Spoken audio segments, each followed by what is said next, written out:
Assalamu alaikum wa rahmatullahi wa barakatuh. Dear faithful friends who are blessed by Allah Subhanahu wa ta'ala, Islam and Buddhism are two great religions that have a long history and extensive influence in various parts of the world.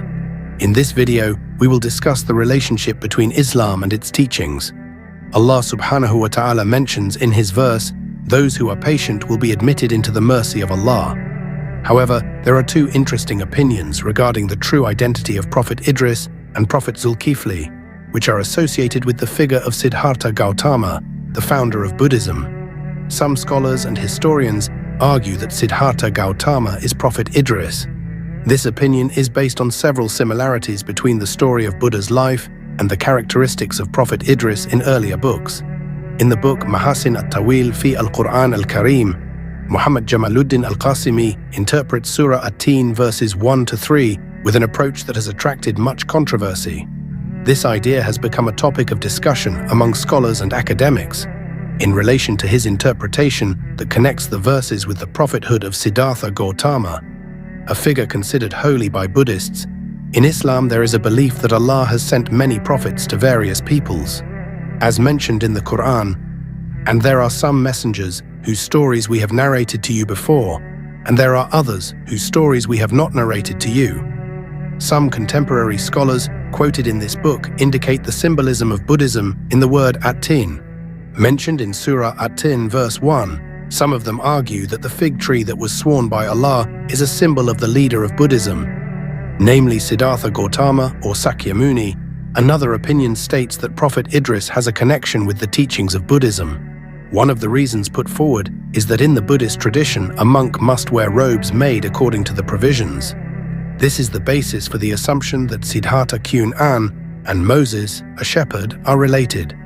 The name Idris itself is said to mean lotus flower and was born in Kapilavastu, which in Arabic is called Ku. In the history of Buddhism, Prince Sidharta Gautama had 3 lotus ponds since childhood, namely Blue Lotus Pond or Upala, a pond of red lotus flowers or Paduma, White Lotus Flower Pond or Pundarika. Another similarity is the concept of achieving parinirvana in Buddhism, which is considered to have similarities with the story of Prophet Idris. In Islam, Prophet Idris is said to have reached heaven without first experiencing death, as mentioned in the Quran, and we raised him to a high place. QS Maryam 57. Due to these similarities, some scholars argue that the Prophet Idris mentioned in the Quran is Sidharta Gautama. Another opinion states that Sidharta Gautama is not the Prophet Idris, but the Prophet Zulkifli. One night, Prince Sidharta Gautama decided to leave his palace, accompanied by his charioteer named Channa. His determination was firm to make a great renunciation by living as an ascetic. At the age of 40, he was appointed as a great teacher in Buddhism. This is in line with the age of prophethood in Islam, where many prophets received revelations at the same age. According to Abul Kalam Azad, an Urdu historian, Buddha Shakyamuni, who is known as the holy teacher for Buddhists, is none other than Prophet Zulkifli. The Buddha is known to have been born in Kapilavastu, which in Arabic is called Zulkifli. This name is derived from the word Kifl, while Kifl is the Arabic name for Kapila, an abbreviation of Kapilavastu. A similar opinion was expressed by Hamid Abdul Qadir, a 20th century historian. In his book Buddha the Great, His History and Teachings, he explains that Buddha is the Prophet Zulkifli, which means a prophet who came from Kao. This is because there is no teaching about God or revelation in his book. To understand this further, we need to trace the teachings of Buddhism that developed in the century before Christ. Buddhism is centered on the concept of nirvana, which is a state of no desire, no feeling, and no suffering. The main call in Buddhism is to achieve nirvana as the pinnacle of inner freedom. Although the Buddha is not considered a god, he is revered as a master teacher. Historically, the Buddha left the palace at the age of 29 to seek the truth. After studying with various teachers, he eventually made his own heart and mind his primary source of guidance. From this inner search, Sidharta Gautama discovered the laws of truth that became the basis of Buddhism.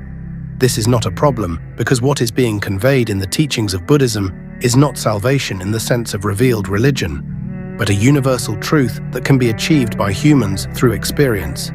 In this case, the the story of Buddha has similarities with the experience of the Prophet Muhammad, who chose to be alone in the cave of Hira in his spiritual search. When he saw the Jahiliyyah society sinking deeper into moral and social decay, he sought peace and guidance by performing tahanut, which is worshipping and meditating in a cave. In fact, as a great descendant of Mecca, the Prophet Muhammad could have used his authority to establish laws based on his grandfather's name. However, he preferred the spiritual path that eventually led him to revelation from Allah. Buddhism emphasizes that Siddhartha's personal life was not considered very important. What is more emphasized is the status of Buddha as a title or position, not just an individual. According to Buddhist belief, each era has its own Buddha with a different character. This is because the teachings of the Buddha were initially only delivered orally. Similar to the hadiths of the Prophet before they were codified, it was only after the number of his followers increased that the teachings began to be written down and eventually developed into the various schools of Buddhism that exist today. Throughout history, both Islam and Buddhism have experienced developments influenced by the culture and traditions of the communities where these teachings were spread. Islam, for example, spread from the Arabian Peninsula to Persia, Africa, and Southeast Asia, with various interpretations of law and teachings that were adapted to the social context of the local community. Likewise, Buddhism, after developing in India, spread to various regions such as China, Japan, and Southeast Asia, forming schools such as Theravada, Mahayana, and Vajrayana. Despite fundamental differences in the concept of divinity, Islam affirms the oneness of Allah, while Buddhism places more emphasis on enlightenment and liberation from samsara. Both share common moral values, such as compassion, simplicity, and the search for truth. In the modern era, these teachings continue to develop and adapt to the challenges of the times. Digitalization, globalization, and social change influence the way Muslims and Buddhists understand and practice their beliefs. However, the essence of both teachings remains the aim of leading humans to a more meaningful, peaceful life that is in harmony with the values of goodness.